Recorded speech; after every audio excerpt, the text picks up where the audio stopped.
ओम शांति। 20 जून 2022 की साकार मुरली से होमवर्क। आज की मुरली से लक्ष्य लेंगे ऊंच पद पाने का। ऊंच पद पाने के लिए सर्वगुण संपन्न यहाँ ही बनना है, अपने ऊपर नज़र रखनी है और अंदर से 5 भूतों को निकालना है। इन 3 बातों पर आज हम अटेंशन देंगे। आज की मुरली से रिफ्लेक्शन करेंगे, कौन सी ऐसे अवगुण हैं या ऐसे संस्कार हैं जो मुझे ऊंच पद पाने में विघ्न डालते हैं।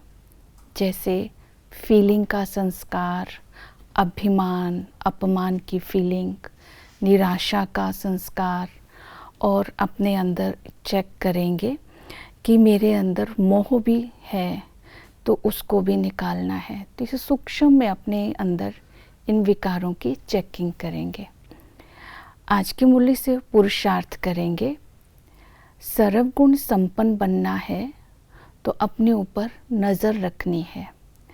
नज़र रखनी अर्थात चेक करना है कि पुरुषार्थ करते करते कहीं निराशा तो नहीं आ जाती। अगर निराशा आ जाती है तो ये स्वमान को स्मृति में लाएंगे, मैं विजयी आत्मा हूँ, विजय माला में मेरा ही यादगार है। तो स्मृति से समर्थी आ जाएगी और निराशा दूर हो जाएगी। अभिमान को ख़त्म करने के लिए, क्योंकि 5 भूतों का आधार ही अभिमान है, तो देह अभिमान को ख़त्म करने के लिए स्वधर्म की स्थिति में स्थित रहने का अभ्यास करेंगे। स्व है आत्मा और धर्म है शांति।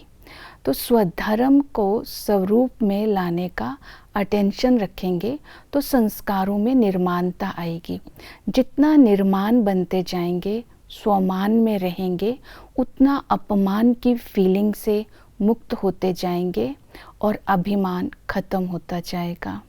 इसी तरह मोह से मुक्त होने के लिए स्मृति में रखेंगे, अब वापस जाना है।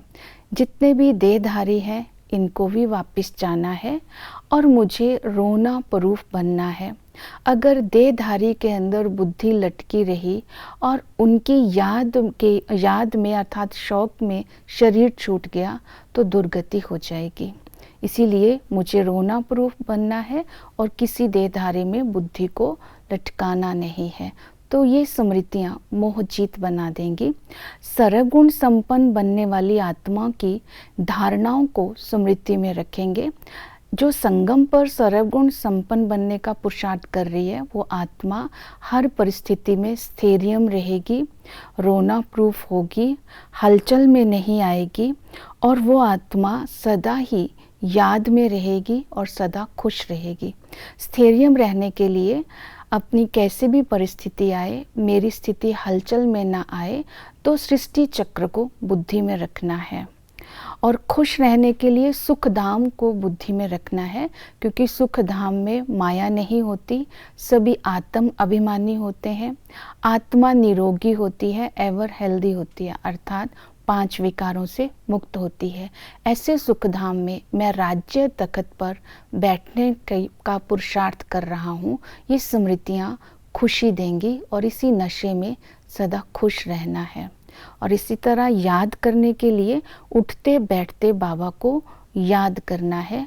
उठते बैठते बाबा को याद करने के लिए शांति धाम को याद करें, स्वपिता स्वधर्म स्वतः याद रहेगा और इसके साथ साथ बाबा से होने वाली प्राप्तियों को स्मृति में रखें। तो इसी तरह जो सर्वगुण संपन्न आत्मा होगी वो विश्व सेवाधारी भी होगी। तो बाप का परिचय देना है, सबका ज्ञान का हथियाला बांधने की सेवा करनी है। ओम शांति।